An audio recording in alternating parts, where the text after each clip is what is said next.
Greetings, YouTube. My friend Jan has sent me another postcard. And this is question 5 out of 57 because, well, 57 is in my channel name. And this one is related to, specifically to tabletop role-playing games. It says, you may transform into one playable ancestry in Pathfinder. Which one, if any? So, I'm going to be using Pathfinder 1st Edition because it's my preferred version of the game. I wasn't particularly impressed with Pathfinder 2nd Edition, like I wasn't particularly impressed with 5th Edition when it comes to fantasy. I actually think 5th Edition has got some pretty solid rules for science fiction. But for me, it just seems too much of a padded playpen. And Pathfinder 2nd Edition feels like a walled garden, not quite as bad as 5th Edition. My 1st edition is not only more to my liking, but it's also completely backwards compatible with 3.5, which is useful if you would like to use some 3.5 features in your Pathfinder 1st edition game. For example, there is a feat called Extra Ring, which is not in Pathfinder 1st edition, but because it's backward compatible, it would be usable so long as you had GM permission. And Extra Ring is a feat that if you have the Forge Ring meta magic ability feat, and you have a certain number of ranks in knowledge arcana or spellcraft, I can't remember which one it is, like fifth, you have to have 5 ranks, it lets you wear 4 rings instead of 2. And that makes perfect sense to me. That is an investment of a feat and of skill ranks. Makes perfect sense that you have specialized in rings, you can wear 4 rings instead of 2 rings. I find nothing wrong with that. I do not think it's overpowered.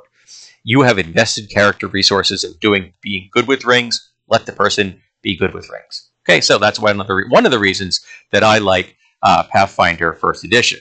Now, so I thought about this a bit, and I came up with a decision, and it actually wasn't too difficult for me to do this. And this is from the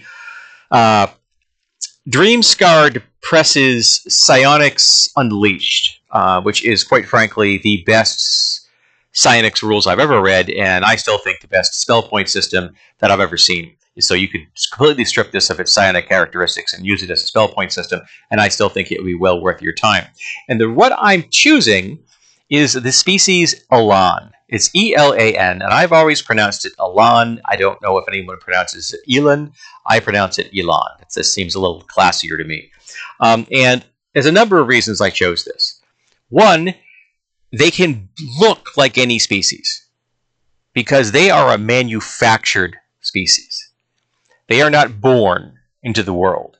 They are chosen by some committee, and then they are essentially given a symbiote, which then fuses with them. And they are not a dual species, kind of like the Star Trek, what is it, the Dax was one of them. I can't remember what they're called. So it's not just a person riding in a body. No. You are now one being. It just happens to be that you come into existence as an Elan when you fuse this thing with your core race. And in my case, I would choose me. But because this is a fresh build, I'm just going to assume that I come out of this situation in a generic James body, which means, one, without all my goddamn disabilities, which would be awesome. Now, some of my disabilities, which are cognitive, are going to be able to be explained by this species in question, and I'm going to tell you why. But another reason I chose Elan, not just because I would not have to change my appearance and I could continue to blend in with society at large, but because they don't age. So all of the things I've lost, like muscle mass and things, wouldn't have happened. You accrue no penalties to age because you don't age. Once you've achieved adulthood, or the age you are when you are turned into an Elan, that's it. You just don't age. So I don't have to worry about dying of old age.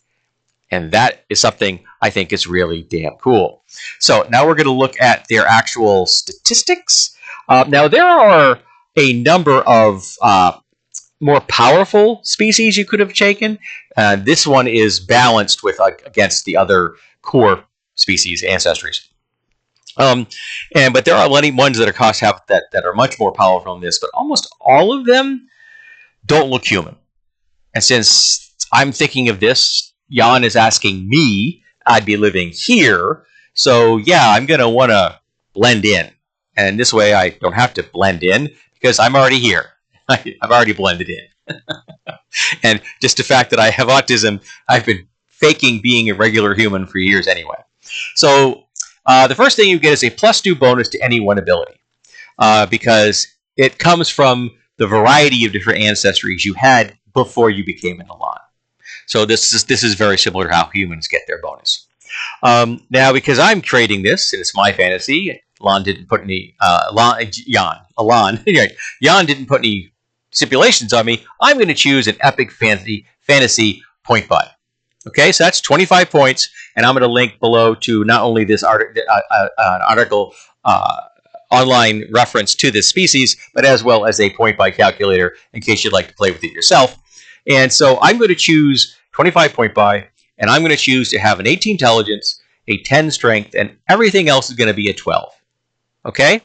I'm going to be slightly above average in many things and very, very smart, and put my +2 into intelligence, which means I now have a 20 intelligence. And that's also important for what this species is really geared towards. Okay? So, secondly, you are a humanoid with aberrant blood that you're subtype. So I'm not purely a human anymore. I am a humanoid with aberrant characteristics. I am medium, normal speed. I am aberrant nature, although human in appearance, though it could be other backgrounds. Elans suffer from a nature slightly off from the rest of the non-Elan society. They suffer a -1 penalty to charisma-based skill checks when dealing with non-Elans. Now, as autistic, I've been suffering under that my whole goddamn life anyway. And because I've got a 12 charisma, that's a race, because that's a +1. So I would be doing better off as an aberrant than I do now, because at least I wouldn't have any penalties against me. The naturally psionic. Elans gain the Wild Talent feat as a bonus feat at first level. If an Elan takes a level in psionic class, she instead gains the Psionic Talent feat, and I would be doing this. Resistance. Elans can use psionic energy to increase their resistance to various forms of attack. As an immediate action, an Elan can spend 1 power point to gain a +4 racial bonus to saving throws until the beginning of her next action. So, because I'm, even at a first level character, even if I weren't a psionic class, and I would choose to be one, but if I were, I would still have power points. So I could still spend that under normal circumstances, even if I was playing a fighter or a cleric or a bard that wasn't a psionic character. Resilience. When an Elan takes damage, he can spend power points to reduce the severity. As an immediate action, he can reduce the damage he is about to take by 2 points for every 1 power point he spends. So you could save your own ass if you have power points around and you don't want to be killed by a massive blow, which is something that is a danger to lots of characters until they are very high level. And even high level characters can still be killed with a huge amount of damage at one moment. And this means you can reduce that to the point where you're not going to have to worry about it. Repletion. An Elan can sustain his body without need of food or water. He spends 1 power point. An Elan does not need to eat or drink for 24 hours. Kinda cool. Psionic aptitude. When an Elan takes a level in a favorite class, he can choose to gain an additional power point instead of a hit point or a skill point. Now, I would still be taking the skill rank. Skill ranks to me are super important if I were going to be playing a character in the real world, because skill ranks are so goddamn versatile. Having that extra power point is not going to be worth it, seeing as I'm starting out of the gate with a 20 intelligence. I already get bonuses for that. So I would be taking skill ranks every single day. And I'd be running a straight Scion class, so I would not have to worry about multitasking. Elans, begin play speaking Common. Elans with a high intelligence score can choose any language they accept secret languages, such as Druidic. So I would start out the gate. My real world version of Common is English, so I would then be able to choose 5 languages because I have a 20 intelligence. Okay, and that would be life-changing for me. Okay? I would also make sure that every single level I took a rank in linguistics, so that I would always be getting another one. I want to be able to be very, very versatile, because a lot of those ones I'd be choosing would be languages from a fantasy world, because eventually I'm getting my ass to Galarian. Now, the class I would choose in this case would be the Scion Telepath, because that is incredibly powerful in the real world. It is not showy, but it lets you control people. It lets you read their minds. It lets you learn their secrets. It means puts you into a position where you have a whole hell of a lot of power if you use it well. It also means you can help dig out corruption and make sure that the people who shouldn't be in power aren't. And that really appeals to me. There are going to be a whole lot of Republicans that are going to rue the day that I became a Scion Telepath. So that is what I would choose. And so I would like to thank my friend Jan for proposing this question. I think it was pretty damn cool. And I think you should do the same thing. So within Pathfinder, first or second edition, you choose. Pick an ancestry that you would like to be in this world. That's what a stipulation I'm throwing in. Jan didn't specify that, but I'm throwing that one in there. So you could choose a dwarf. You could get by on a dwarf. You couldn't get by with an elf. That's going to be something that's going to be harder to pass off. You probably can't get by with a half-orc either. But there are ancestries that you could probably get away with in our world that you could reasonably say they're human.